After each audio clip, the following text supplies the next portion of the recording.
mungkin apa ya, semacam berlaku yang mungkin berbeda dari kita pada umumnya lah. Mungkin kalau ada masyarakat yang jadi korban bisa datang ke Polda ataupun ke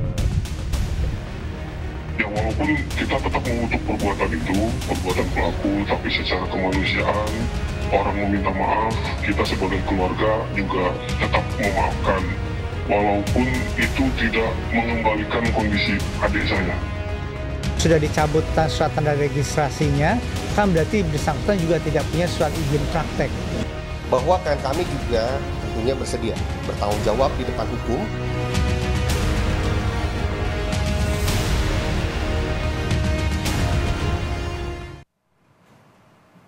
Korban pemerkosaan Dr. Priguna Anugrah Pratama bertambah menjadi 2 orang.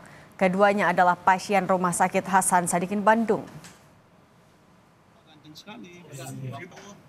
Perbuatan Dr. Priguna terjadi pada tanggal 10 dan 16 Maret 2025 atau beberapa hari sebelum Dr. Priguna kembali melancarkan aksinya pada keluarga pasien. Polisi menyebut kedua pasien diperkosa di ruangan yang sama, yakni di ruang lantai 7 rumah sakit yang belum beroperasi. Modusnya, pasien dipanggil untuk dilakukan uji anestesi dan uji alergi obat bius. Karena perbuatan tersangka berulang, maka ada tambahan ancaman hukuman bagi Dr. Priguna. Wah, ganteng sekali. Sama. Pasien. Ini pasien. Ini modusnya sama atau gimana? Modusnya sama. Oh, itu tempatnya sama ya? Dan Sama. Hanya berbeda, yang pertama tanggal 10 Maret, yang kedua tanggal 16 Maret. Berarti sebelum kejadian yang ketiga ini ya? ini kan Akan dilakukan pemeriksaan dengan alasan uji anestesi dan sebagainya, itu dia membawa pasien itu sendiri. Pada awalnya dia pasien sama-sama keluarganya.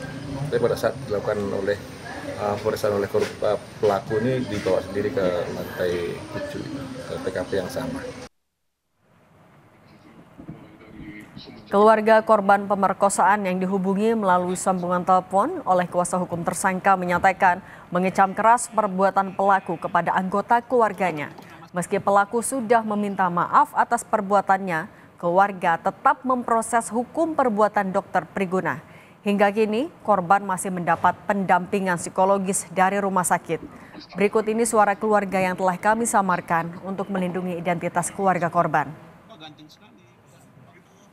Ya, walaupun kita tetap mengutuk perbuatan itu, perbuatan pelaku, tapi secara kemanusiaan orang meminta maaf, kita sebagai keluarga juga tetap memaafkan, walaupun itu tidak mengembalikan kondisi adik saya.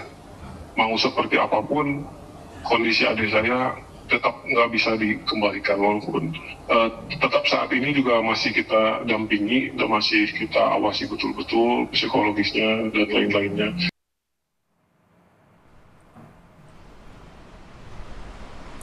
Kemarin, anggota Komisi 8 DPR RI, Atalia Praratya mendatangi Rumah Sakit Hasan Sadikin Bandung untuk meminta konfirmasi kasus dokter residen Universitas Padjadjaran yang melakukan pemerkosaan pada pasien dan keluarga pasien. Atas kejadian ini, Atalia mendorong agar rumah sakit tidak lagi membiarkan pasien atau keluarga pasien berada di ruangan sendirian, terlebih jika ada tindakan medis yang akan dilakukan.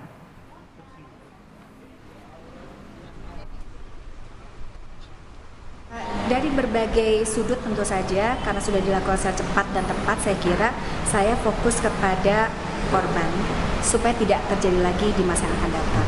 Maka kita mendorong agar supaya khususnya institusi terkait begitu ya, itu tidak membiarkan seseorang hanya berdua saja dengan dokternya atau dengan perawatnya. Jadi memang harus ada 3 orang minimal di dalam sebuah ruangan sehingga bisa saling menjaga itu.